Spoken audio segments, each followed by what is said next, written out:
Kama umeclick video hii, basi jua kabisa kwamba wewe una potential kubwa sana kwenye haya maisha na unatamani kubadilisha maisha yako kiujumla, na umetambua kuwa kati ya vitu inabidi ufanye ni kuwa na tabia zilizonyooka inapokuja kwenye swala la fedha. Sasa nikwambie tu hongera sana, kwa sababu leo naenda kukuelekeza tabia 5 za kifedha zitakazobadilisha kabisa maisha yako, haswa ukiwa kijana. Na nikupe onyo kidogo kwamba pesa sio mafanikio.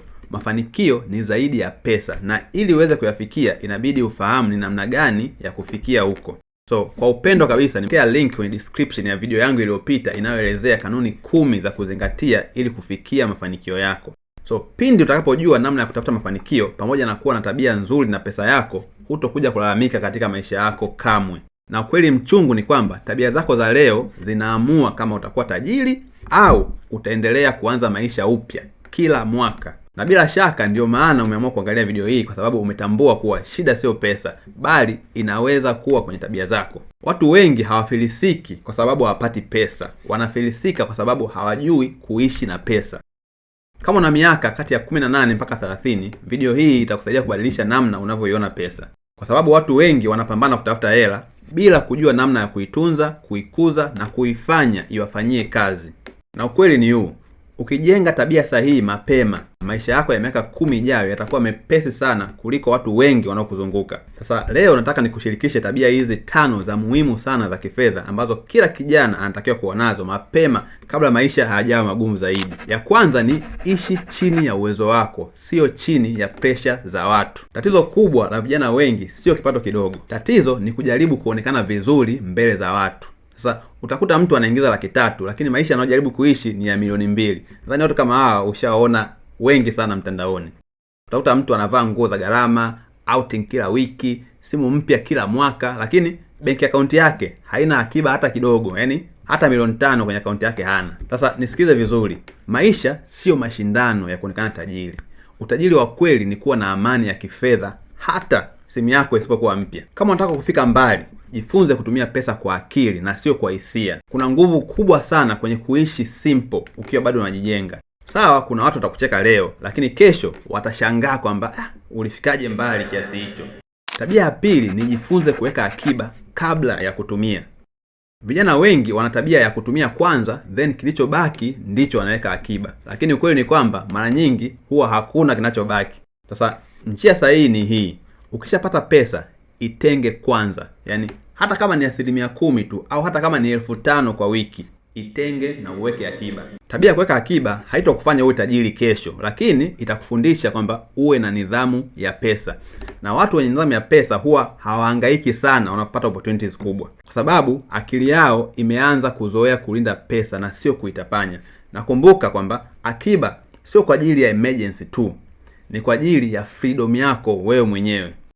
Tabia ya 3 ni kuwekeza kwenye maarifa na elimu kabla ya kuendekeza anasa. Kuna vijana wengi wanaweza kutumia laki kadhaa kwenye starehe ndani ya mwezi huo mmoja, lakini wakisikia kama kuna kozi ya biashara, kitabu au seminar ya kujifunza skills mpya, wanaona kwamba mbona gharama kubwa sana. Na hilo ni kosa kubwa sana, kwa sababu maarifa yanaweza kukulipa maisha yako yote, lakini anasa zinakupa furaha ya muda mfupi tu.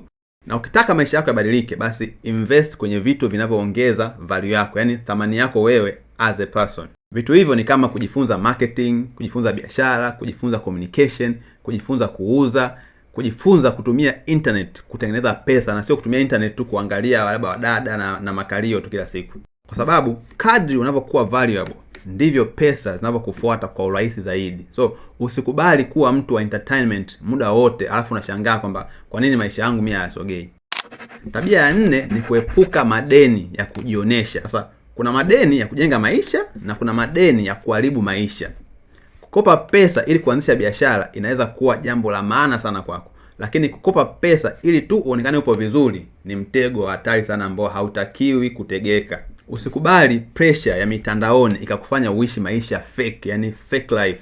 Kwa sababu watu wengi unaona online kwamba wanaonekana ni matajiri, lakini nyuma ya kamera wanapambana sana na wamepigika kinoma. So inabidi uache kutumia pesa ambayo bado hujaimiliki kuimpress watu ambao hata hawakujui kivile wala hawakujali. Yani amani ya akili ni muhimu kuliko attention ya watu. Na ukweli mwingine ni huo hapa kwamba Mtu mwenye uhuru wa kifedha huwa hana haraka ya kuthibitisha kila kitu kwa watu. Yaani hana haja ya kujionyesha kwamba ni tajiri, kujionyesha kwamba yeye ndo ana pesa kuliko watu wote. Tabia ya 5 ni kutengeneza chanzo cha mapato zaidi ya kimoja. Katika dunia ya leo, inabidi tukubaliane kwamba kuwa na source moja ya income ni hatari sana, kwa sababu kazi inaweza kusimama, biashara inaweza kushuka, yani mambo yanaweza kubadilika ghafla tu na ukakosa kabisa kipato. Ndio maana sasa kama kijana wa sasa unahitaji kujifunza jinsi ya kutengeneza income nyingine ya pembeni. Sasa hiyo income inaweza kutoka kwenye freelancing, au inaweza kuwa kuuza bidhaa online, au inaweza kuwa skill yoyote ambayo unaweza kutumia kupitia simu yako. So usubiri mpaka uwe tajiri ndio uanze kuwekeza au kutafuta opportunity nyingine. Inabidi uanze kidogo kidogo na ulichonacho sasa hivi. Na kumbuka tu kwamba pesa nyingi huja pale unapotoa value sehemu nyingi tofauti tofauti. So kama kuna kitu nataka ukumbuke baada ya video hii ni hiki: utajiri sio bahati. Mara nyingi ni matokeo ya tabia ndogo ndogo ambazo unazirudia kila siku consistently. Na ukweli ni kwamba hauhitaji kuanza na mamilioni ili kujenga maisha mazuri. Unahitaji tu kuwa na akili sahihi, nidhamu sahihi na maamuzi sahihi ya kila siku. Miaka 18 mpaka 30 ni miaka ya kujijenga. Kwa hiyo usipoheshimu pesa kwenye umri huu, maisha yako yanaweza kuwa magumu sana baadaye na utakuwa hauna mtu wa kumlaumu. Lakini ukijifunza mapema, unaweza kujijengea freedom ambao watu wengi wanaisubiri maisha yao yote na hawaipati. Na kama umefika mpaka hapa, nataka uniandikie hapo kwenye comments kwamba najijenga leo kwa ajili ya kesho. Na kisha usisahau kuniandikia kwamba utaanza na tabia gani leo kuifanyia kazi ili uweze kubadilisha maisha yako. Na kama umependa ulichokisikia leo hapa, tafadhali usisahau kulike, kucomment na kusubscribe kwenye channel hii ili tukue wote kifedha, kiakili na kimaendeleo kiujumla. Lakini pia nisikuache hivi hivi. Nimekokea link ya kitabu changu cha siri 69 za jinsi ya kupata pesa. Bonyeza hiyo link, nenda ukakisome. Hicho kitabu kitakusaidia na mbinu mbalimbali ambazo ni proven, ambazo zitakufanya upate pesa. Yaani kitakufungua akili kiujumla. Kama umefika mpaka hapa, thank you for watching and see you on the next video.